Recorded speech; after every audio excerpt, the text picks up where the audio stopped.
បាទខ្ញុំបាទឈ្មោះថ្លាន់កនិចរស់នៅភូមិគូពោឃុំកើពើស្រុកពួកខេត្តសៀមរាបសប្តាហ៍ថ្ងៃខ្ញុំប្រកបមុខរបរធ្វើស្រែចម្ការមូលហេតុដែលខ្ញុំជ្រើសរើសប្រើផលិតផលគូបូតាពួកគូបូតាមានច្រើនកម្លាំងសេះហើយអ្នកភូមិខ្ញុំសុទ្ធសឹងតែប្រើគូបូតាទាំងអស់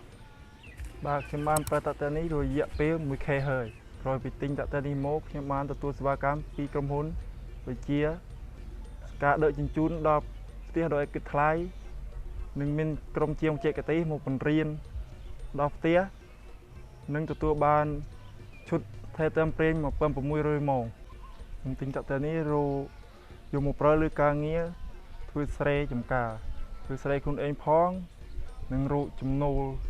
ចូលគ្រួសារផងគូបូតាប៉ុណ្ណោះលេខ1ក្នុងចិនកសិករគូបូតាប៉ុណ្ណោះលេខ1ក្នុងចិនកសិករ